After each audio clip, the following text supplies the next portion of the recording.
máximo que puder.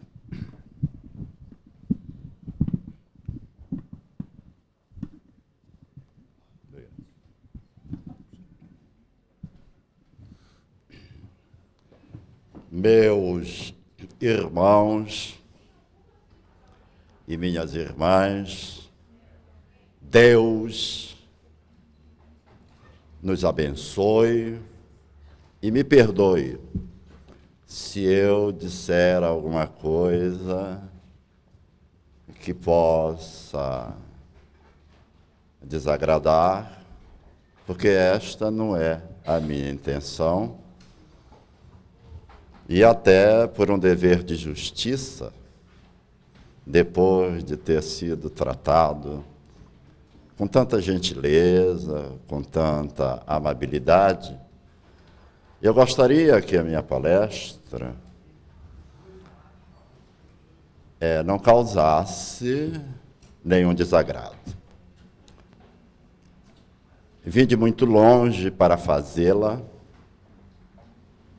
Não sou orador. Os oradores, no geral, são jovens, bonitos e eloquentes. Eu sou velho, feio e irreverente. Às vezes, contundente. Quando me sinto no dever de defender a verdadeira doutrina espírita, que é aquela que está nos livros da codificação de Allan Kardec.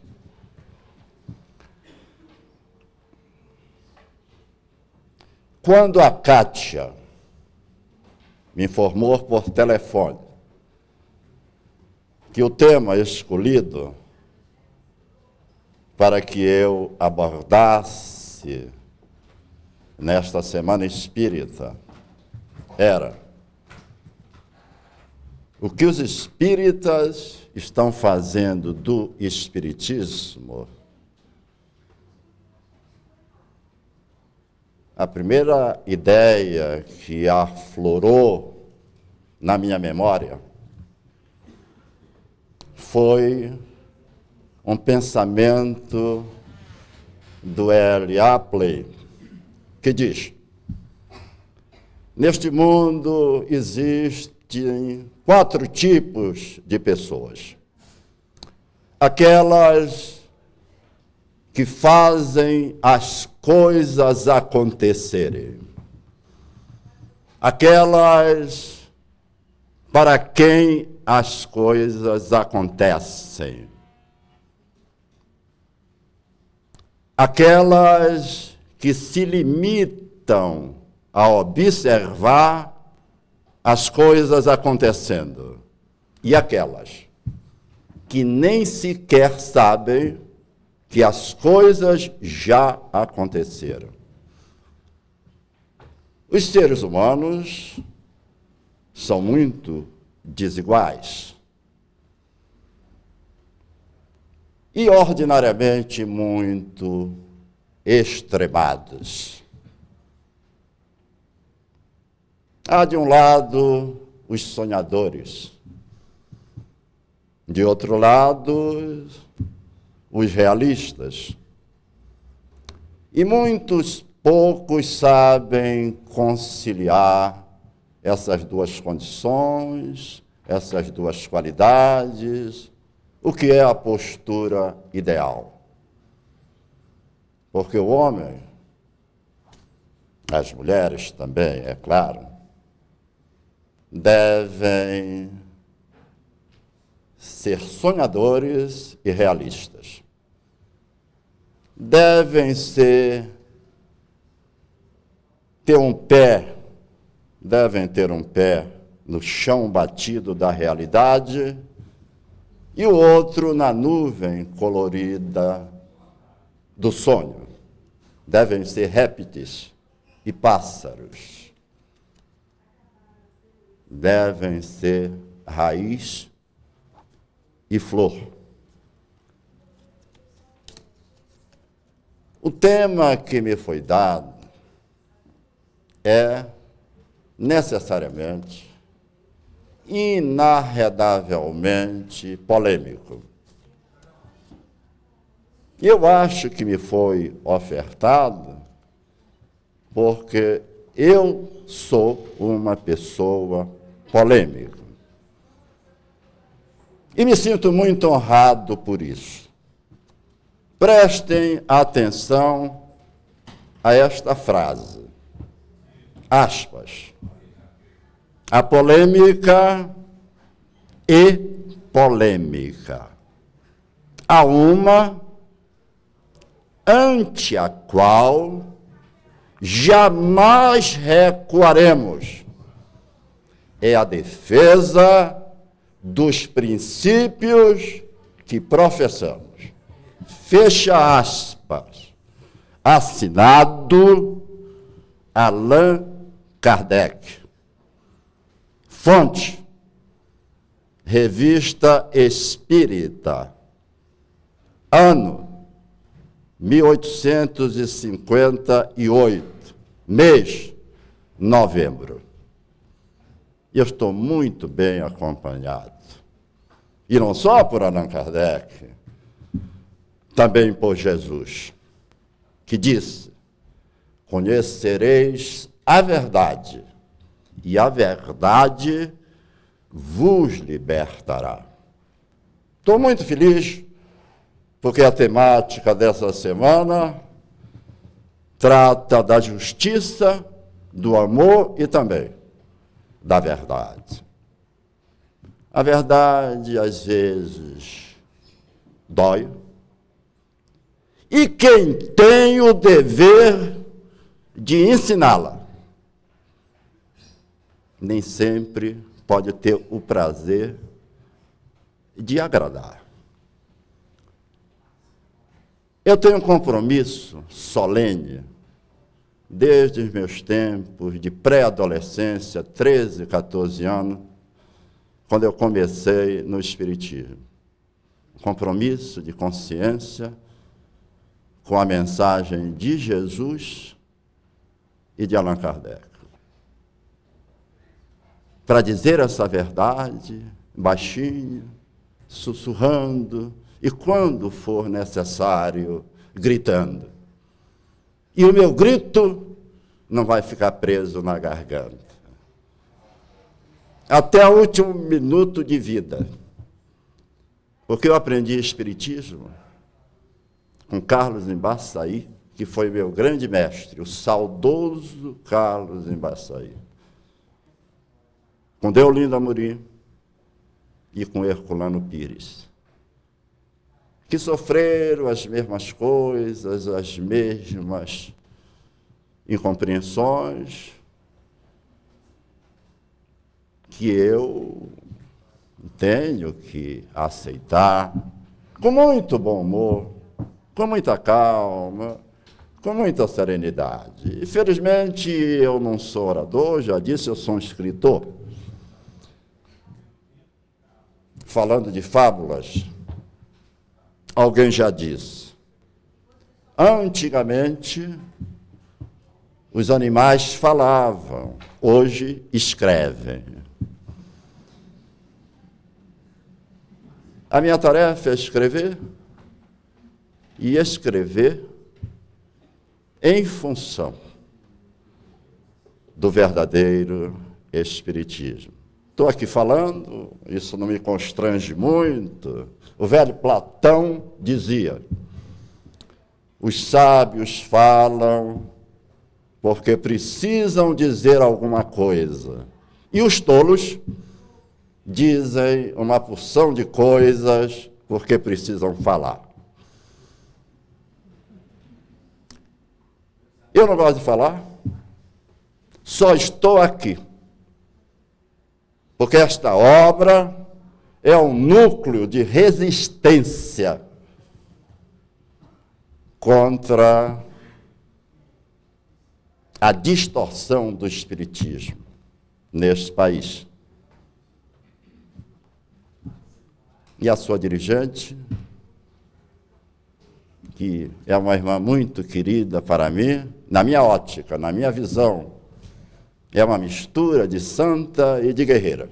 É uma Joana d'Arc do movimento espírita brasileiro. Me trouxe aqui gastando muito dinheiro, já foi dito, eu vim do Pará, da Amazônia. É muito longe. Vocês conhecem a Amazônia? Se quiserem conhecer, vão logo lá, antes que acabe, porque as queimadas estão dizimando. É muito longe. Mais de 2.000 quilômetros. Alguém até já disse que o Brasil deveria devolver o Acre para a Bolívia e pedir desculpas pela demora. Lá é onde o vento faz a curva, porque não tem mais para onde ir. E eu estou aqui para conversar com vocês sobre o tema. O que os espíritas estão fazendo do espiritismo. Eu vou tentar fazer uma abordagem didática desse tema, embora não seja bem o meu estilo. Antes de mais nada, vamos definir os termos do enunciado. O que é espiritismo? O que são os espíritas? Já vimos que eles não são iguais. Na minha opinião, o espiritismo é uma filosofia que tem uma base científica e uma consequência religiosa.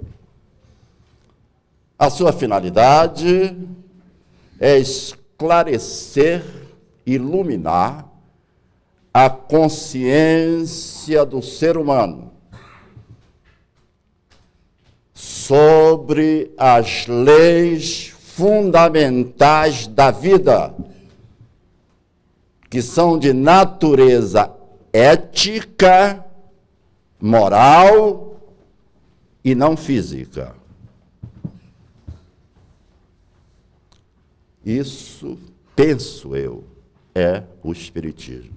Há uma discussão tediosa, estéril, se o espiritismo é ciência, é uma ciência ou é uma religião.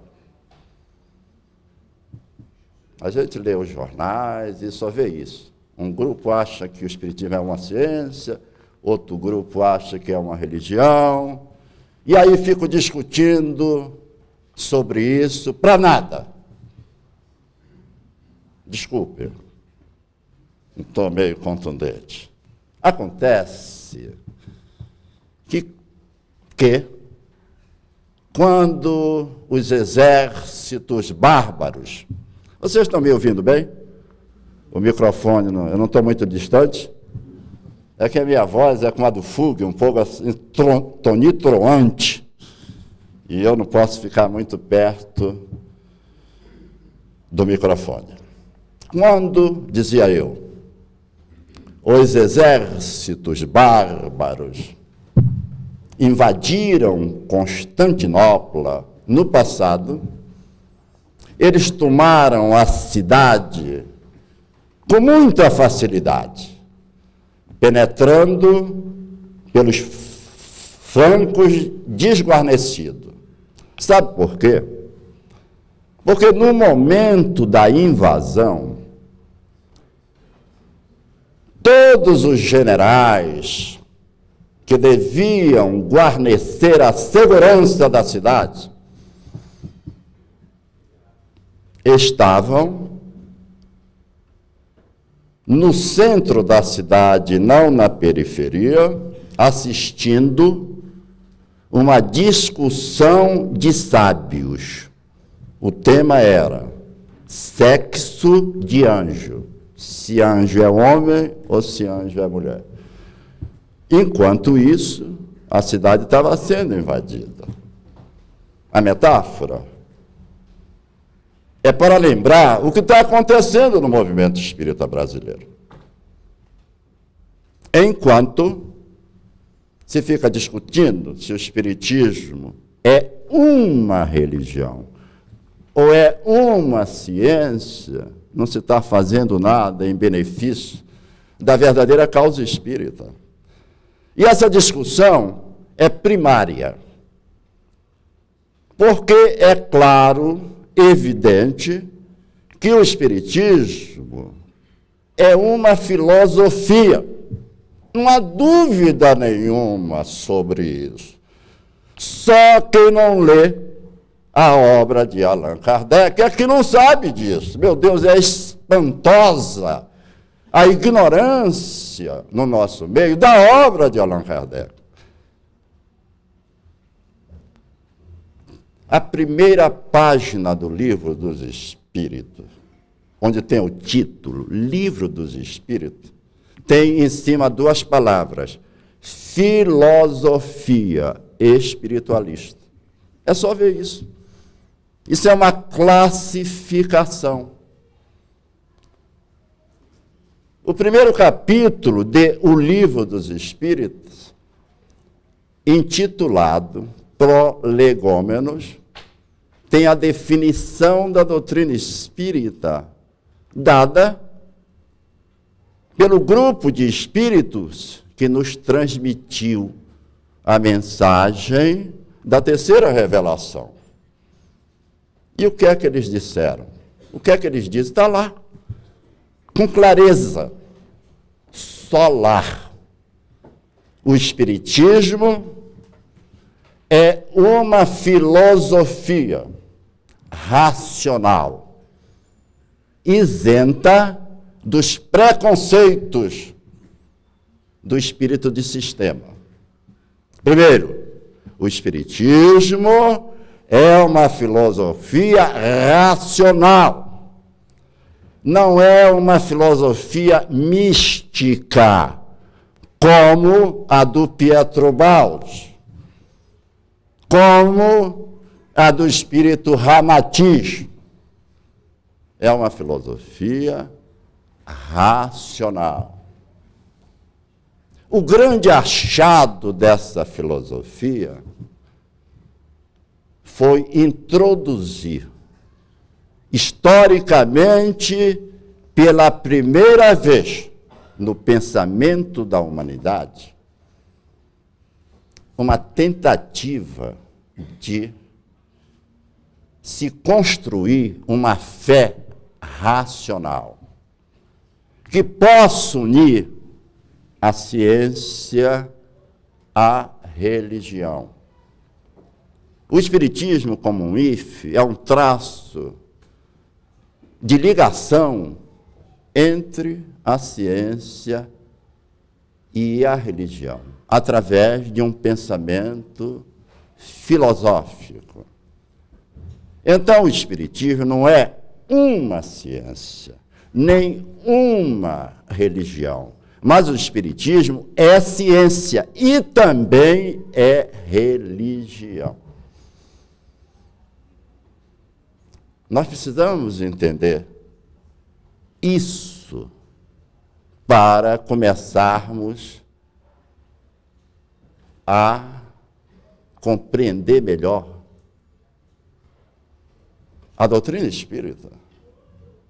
Nós precisamos conhecer a doutrina espírita. Já dizia Sócrates, 400 e poucos anos antes do Cristo, ninguém ama o desconhecido.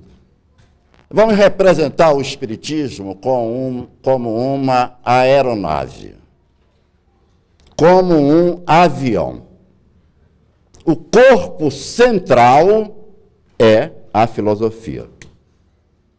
De um lado, uma asa é a ciência. Do outro lado, outra asa é a religião. O espiritismo não pode prescindir, como filosofia, de nenhuma dessas duas asas, porque senão o avião não se equilibra e não voa. E esse avião tem uma outra peça muito importante, que é o leme, que dá a rota certa.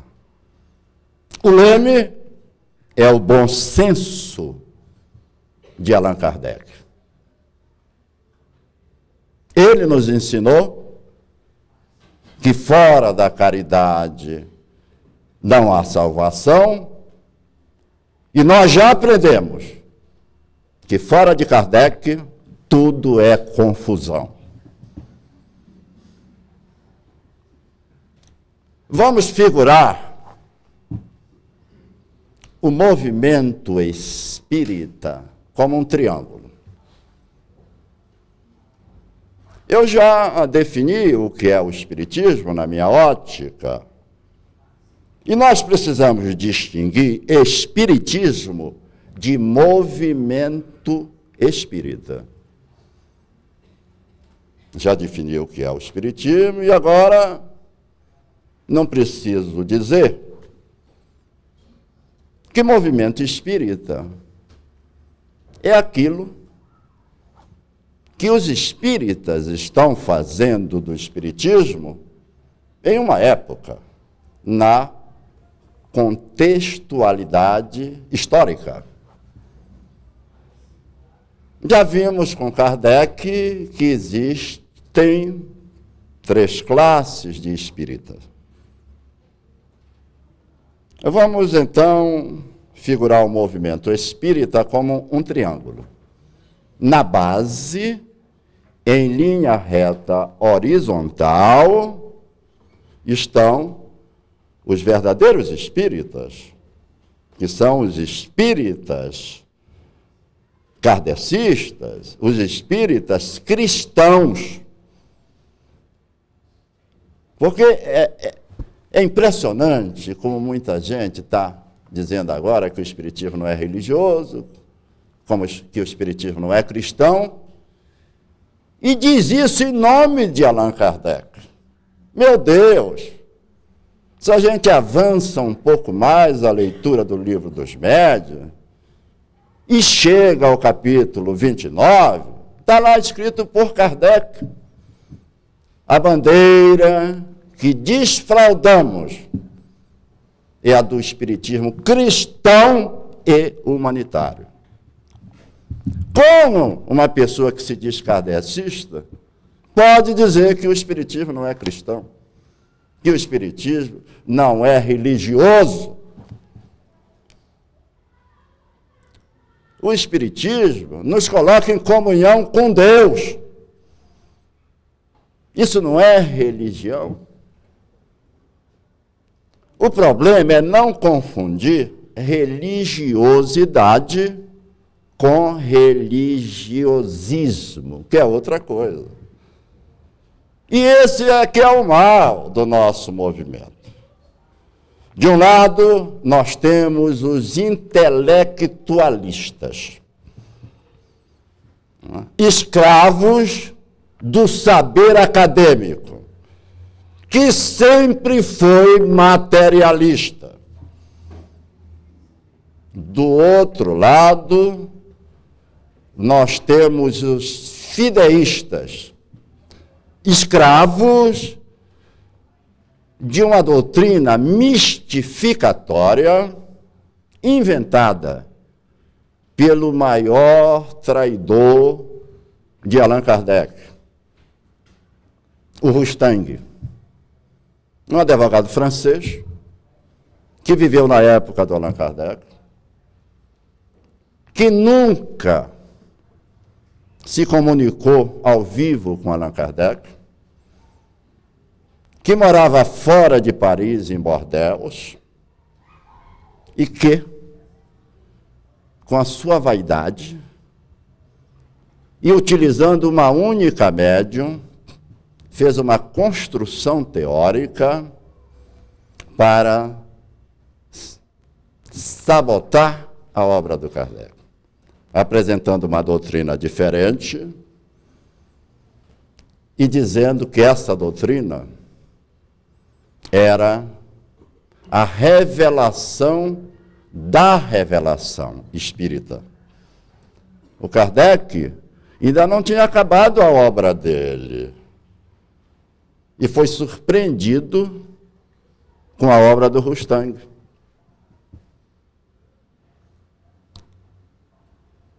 E o Rustang foi tão aético, para não dizer safado, que botou na capa do livro dele as seguintes palavras: Espiritismo cristão, como se a doutrina do Allan Kardec não fosse cristã.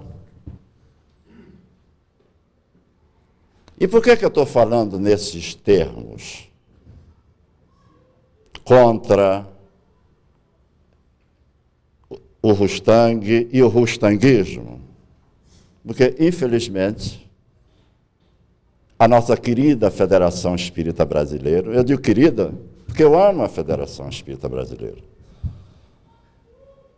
Eu comecei no Departamento de Juventude da Federação Espírita Brasileira.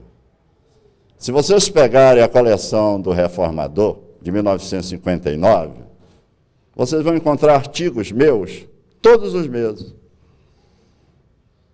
Agora, infelizmente, a Federação Espírita Brasileira se orienta pela obra do Rustang. Sabiam disso? Não pela obra de Allan Kardec. Vocês sabiam que em 1920, a Federação Espírita Brasileira publicou uma edição de Os Quatro Evangelhos, que é a obra do Rustang, com ataques violentos contra o Allan Kardec? Provavelmente vocês não sabiam, porque hoje ela esconde isso. E eu estou falando isso sabendo que a gravação dessa palestra pode chegar nas mãos da diretoria da FEB, porque eu tenho uma cópia xerox dessa edição, que ataca rudemente o Allan Kardec. Agora tem mais. A edição da obra do Rustang, que a FEB continua publicando e vendendo, por força dos seus estatutos, porque tem lá um artigo que obriga a FEB a fazer isso. Esse artigo já foi tirado do estatuto da FEB em 1902, quando houve uma grita muito grande contra isso. 15 anos depois, quando silenciou, todo mundo ficou calado, a FEB repôs o artigo, em 1917. E até hoje está lá. Sabe por quê? Porque ninguém diz nada, ninguém fala. E vocês sabem como a FEB justifica isso? Dizendo que a obra de Rustang só tem divergências com a obra de Allan Kardec em questões secundárias. Vocês acham que a reencarnação é um princípio secundário, sem importância na doutrina espírita?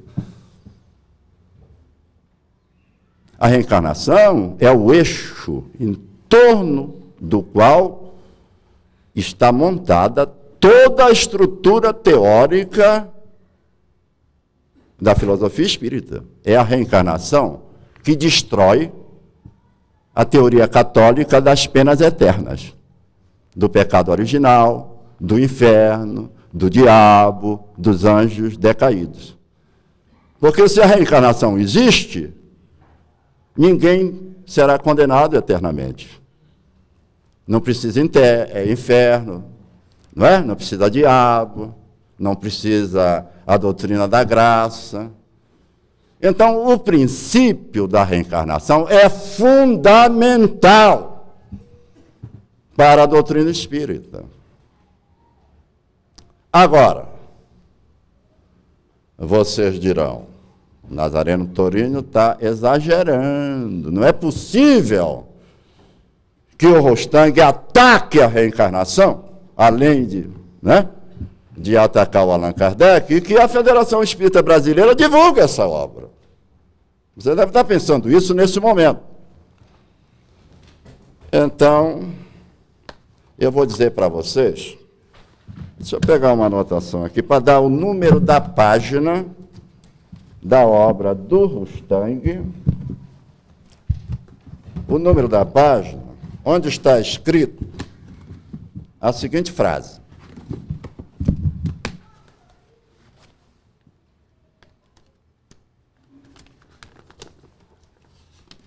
comprem a obra do Rostang, que a fé vende, e peguem o volume 1, procure a página 317, que vocês vão ler esta frase: não, a encarnação humana não é uma necessidade, não é. É um castigo, e já o dissemos. Está lá. Agora, se vocês querem se divertir um pouco mais e se edificarem um pouco mais, vocês leiam o que está na página 76, volume 2, da obra do Rostang.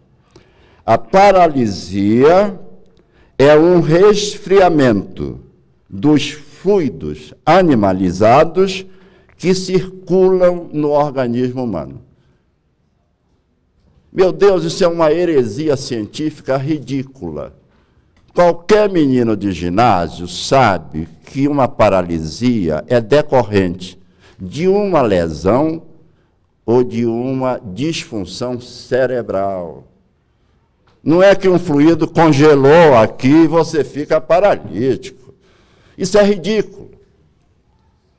A obra do Rostang é uma mistificação armada pelos padres jesuítas do umbral para destruir a filosofia espírita. A obra do Rostang é um vírus aidético, inoculado no corpo doutrinário do Espiritismo. E a Federação Espírita Brasileira divulga essa obra. A obra do Rostang é produto, disse eu, dos jesuítas do umbral, porque é uma obra católica. Querem a prova disso? Querem a prova? Vou dar para vocês.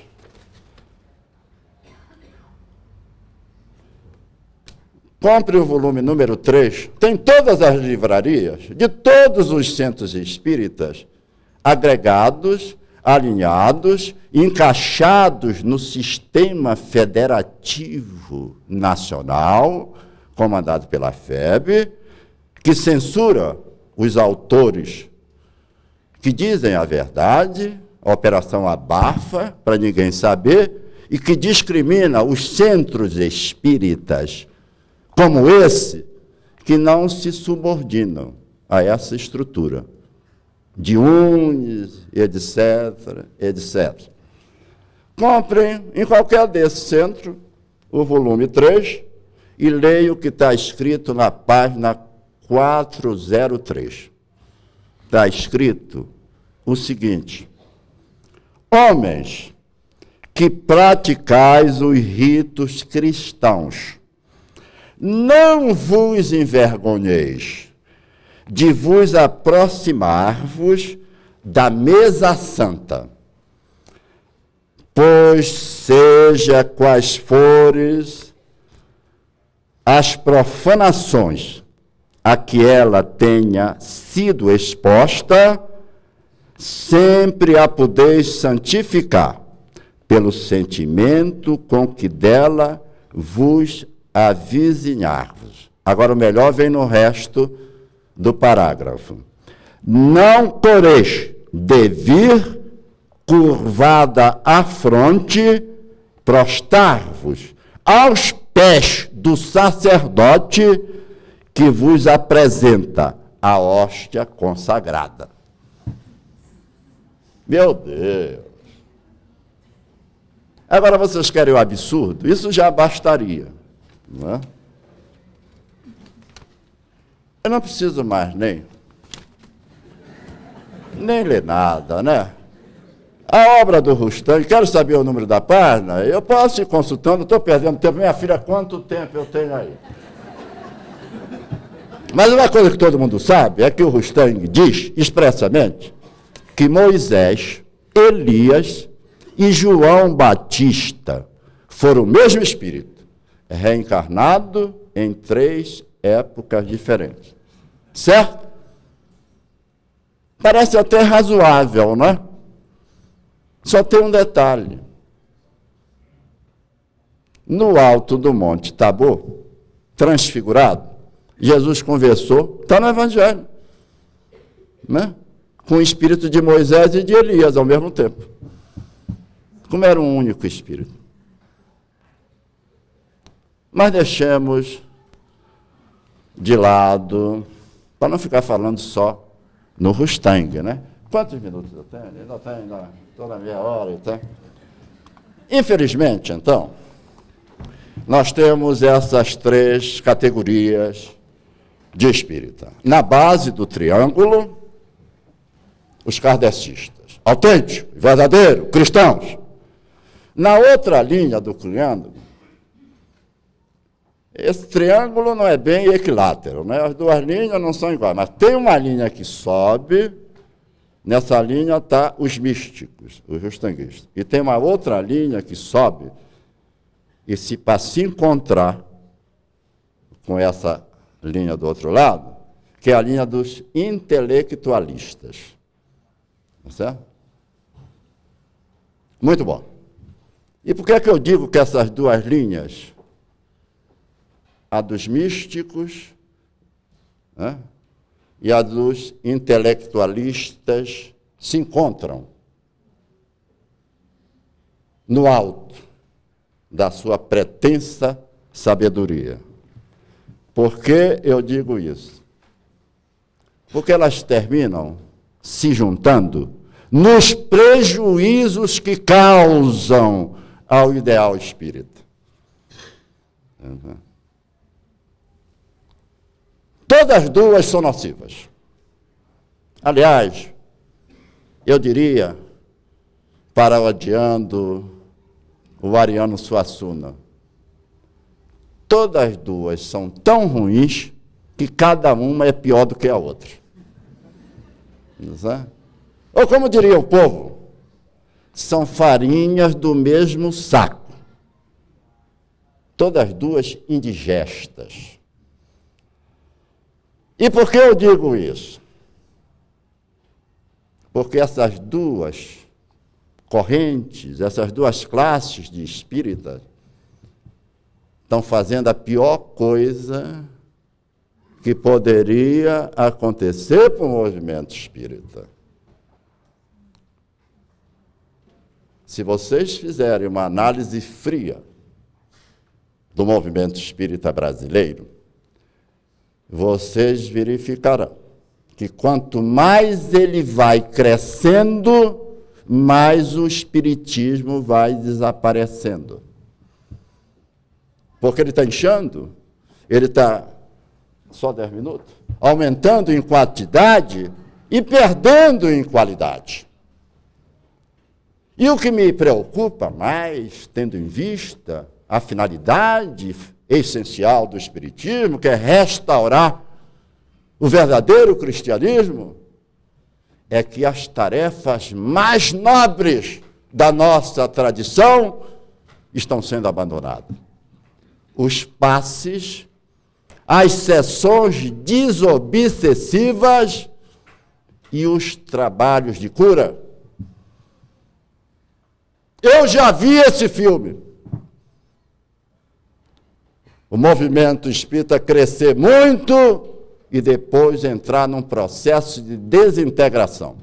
Aconteceu isso na França, logo depois que o Kardec desencarnou. Os espíritas intelectualistas,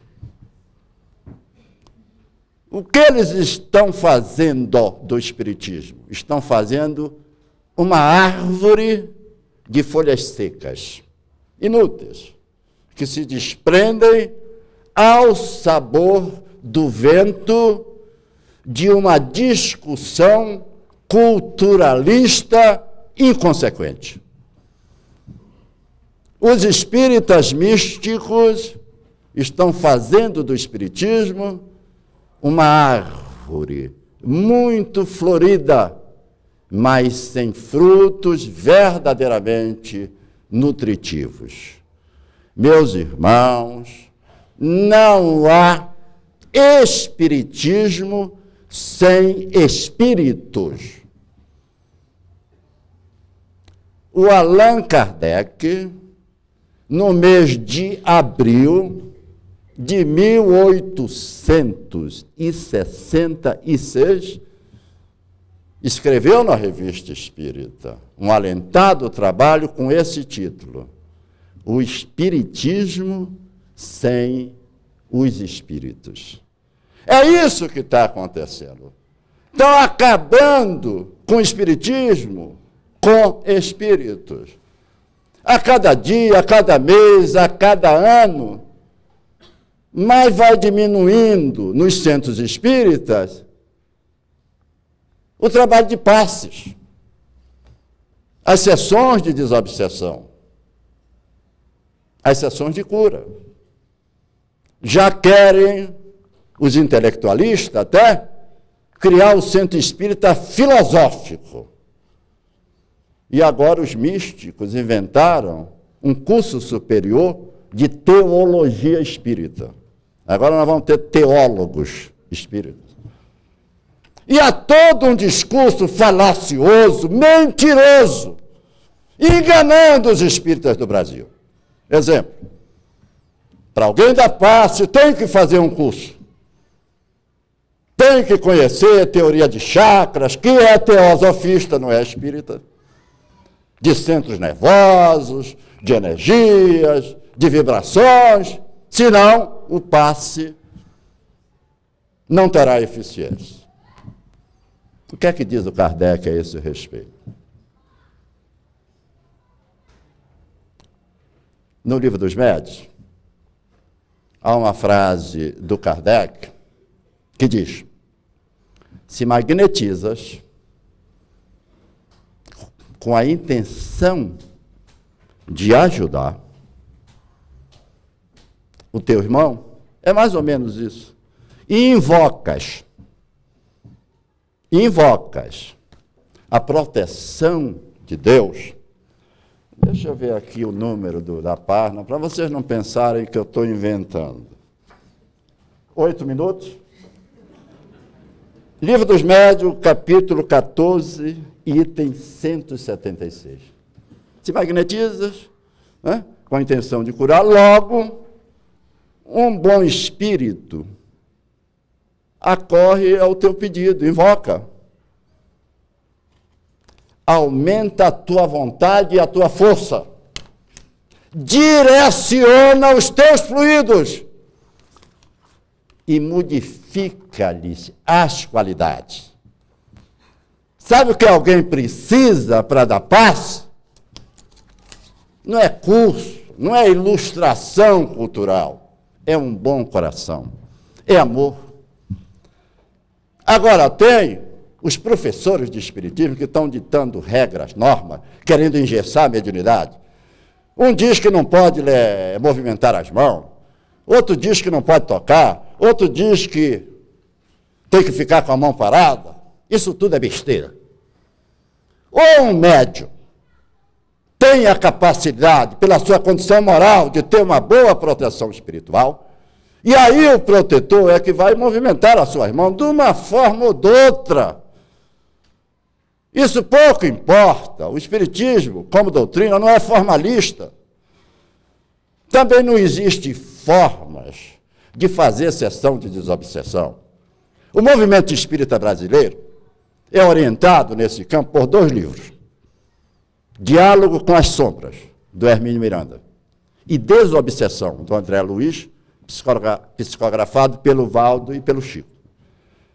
Todos 2 editados pela Federação Espírita Brasileira. E tem divergências. Querem que eu dê o número das páginas onde tem coisas diferentes, e você não sabe se fica com esse livro ou com outro? Vou dar. Eu não estou inventando nada. Eu só estou dizendo para vocês, para chamar a atenção, algumas verdades. Leiam no livro de Desobsessão as páginas 64, 96, 119 e 153. E compare com o que está escrito no Diálogo com as Sombras, nas páginas 45, 86, 87 e 44. Divergência. Agora, o que é que o Kardec diz? O que o Kardec diz é que ele dá orientações sobre o trabalho de psicografia, e quanto ao resto, os princípios gerais da doutrina servirão de guia. Por que que uma sessão de desobsessão, eu pergunto, tem que ser feita com 14 pessoas? Quando tiver 5 minutos, me avisa. Já tem? Por que não 13? Por que não 15? O tempo não urge, o tempo ruge. E então, pelo amor de Deus, não pensem que eu sou um cancão de fogo. Eu sou uma pessoa afetuosa, eu só quero ajudar a causa espírita mostrando algumas verdades que não são vistas. Olha, tem 2 coisas que se espalhou no movimento espírita, 2 ideias, 2 opiniões, que ficaram consagradas e são errôneas. A primeira, a época do fenômeno já passou. A segunda, só devemos ver o lado bom das coisas. Na minha opinião, isso está errado. A época do fenômeno mediúnico nunca passou, nunca vai passar. Sabe por quê?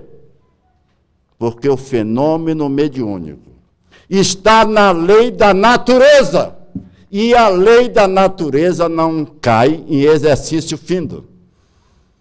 O fenômeno espírita sempre existirá.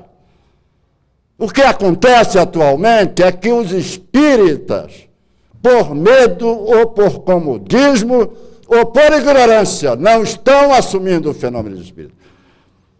Os pastores protestantes e os padres carismáticos estão assumindo mais a mediunidade do que a maioria dos líderes espíritas, o que é uma vantagem para eles e uma vergonha para nós. Essa é que é a verdade. Agora, só devemos ver o lado bom das coisas? É isso? Então eu faço 2 perguntas. Neste país, há pouco mais de 2 séculos, os negros eram vendidos na rua, na porta dos mercados. Eu pergunto, o José do Patrocínio, o tigre da abolição, devia ter ficado calado? A escravidão tinha um lado muito bom. As colheitas eram fartas, os alimentos baratos e havia uma absoluta paz social. O José do Patrocínio devia ter visto apenas esse lado bom e ficado calado? Faço outra pergunta. Jesus devia ter ficado calado, vendo só o lado bom da doutrina dos escribas e dos fariseus, que pregavam o Deus único. Pensem nisso. O meu apelo é só isso. Que os espíritas raciocinem. Fé inabalável só é aquela que pode encarar a razão de frente. Nós precisamos amar e pensar. Nós precisamos orar e estudar.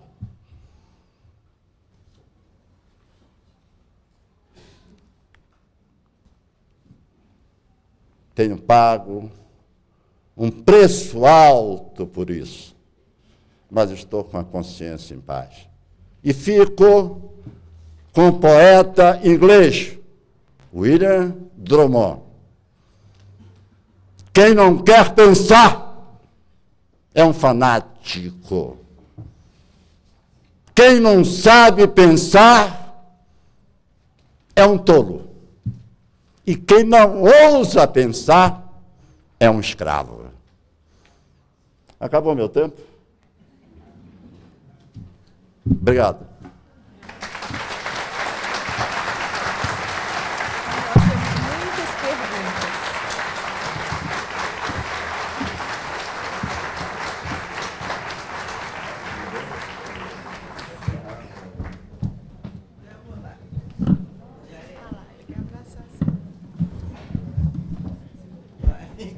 Falei.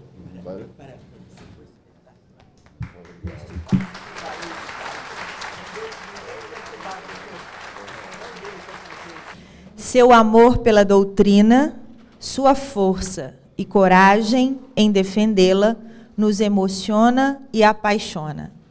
Olha, eu só posso dizer uma coisa.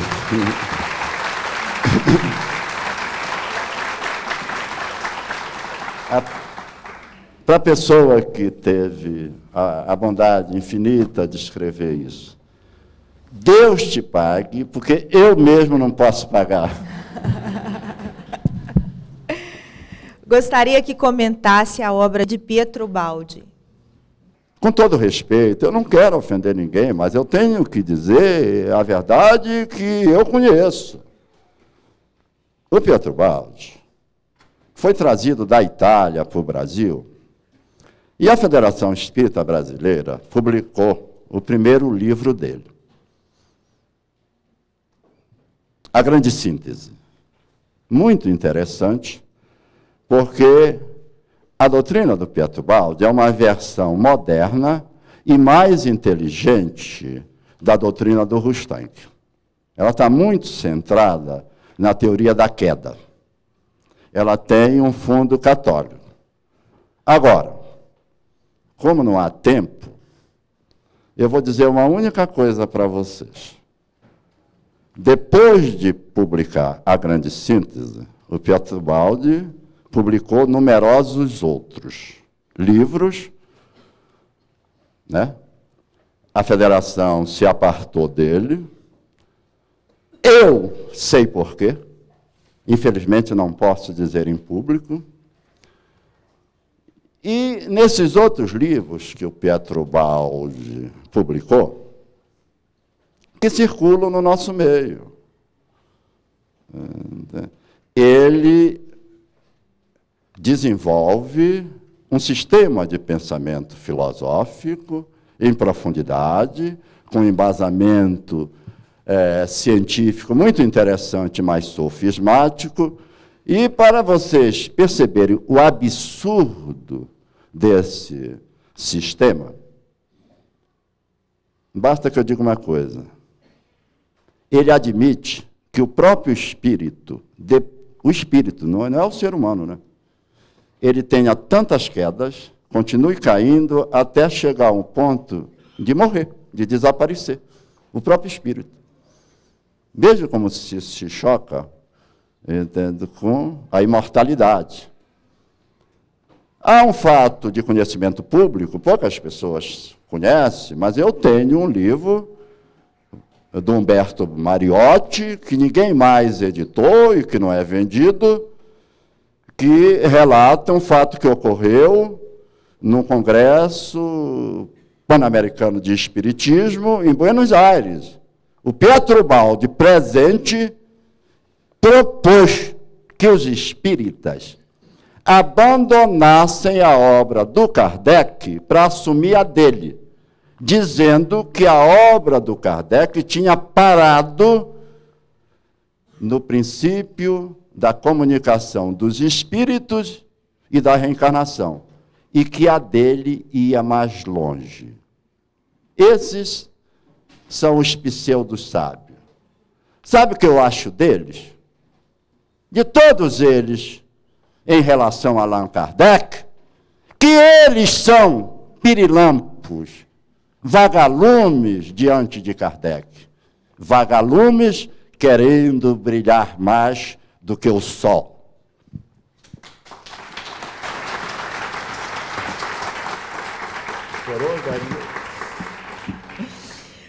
Rustem, para formar sua obra, diz ter sido inspirado. Rustem, para formar sua obra, diz ter sido inspirado ou baseou-se em alguma outra obra ou lugar?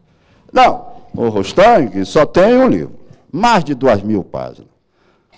Recebeu mensagens por uma única médium. E, na verdade, ele e a médium dizem que o livro foi ditado por Moisés e pelos 4 evangelistas. Agora tu me pergunta, o Rustem está realmente inspirado? Eu acho que ele estava resfriado, entende? Porque, não é? Eu já falei para vocês o que é que ele ensina no livro dele. Ele diz que foi Moisés que ditou isso, e os 4 evangelistas. Mais alguma? Eu estou preocupado com o tempo. Várias. Não vai prejudicar aí o meu colega? Eu vou resumir. O que o senhor acha... A que o senhor acha que se deve o silêncio dos espíritos, como Bezerra de Menezes, Guilom, Bittencourt, entre outros, sobre a obra de Rustem? Porque os espíritos... Eu acho o seguinte, desde que o mundo é mundo, há uma guerra da luz contra a treva. Há uma guerra do bem contra o mal. E a providência divina é muito sábia. Ela dispõe as coisas para que, nessa guerra, cada um cumpra a sua missão. No movimento espírita, nessa guerra, há os pilotos de avião de carga, que transportam os materiais. É o pessoal que varre o centro, sabe? Trabalha, é a maioria que carrega a coisa, e esses pilotos desempenham um papel importantíssimo. Porque compete a nós, e não aos espíritos, resolvermos os problemas desse mundo. Os espíritos não têm que se meter nisso. É a nossa tarefa, é a nossa oportunidade de trabalho. Eles não podem fazer por nós. Bom, independente dos pilotos de carga, há os pilotos de avião de passageiro, que voam em céu de brigadeiro, transportando o pessoal. São os médiuns, os oradores, que têm que falar só em amor, que têm que ter ternura, que têm que ter compaixão, que têm que fazer a caridade. Não é?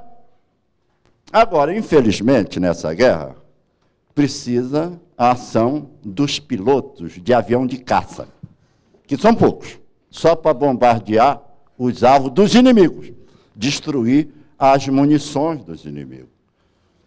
O que eu fiz hoje com alguns espíritas foi o que eu fiz há pouco tempo com o Padre Quevedo.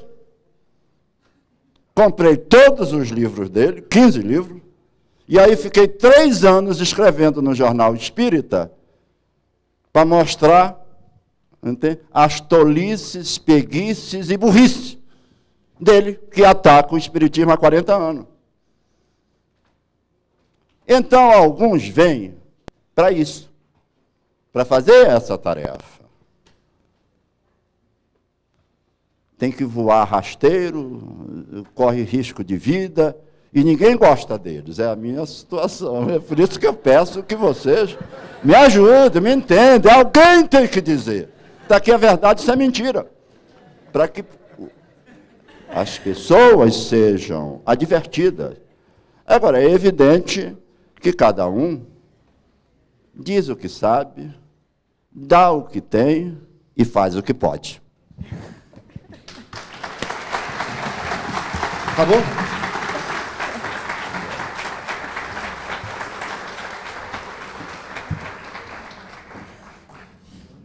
Foram muitas as perguntas, mas, infelizmente, o tempo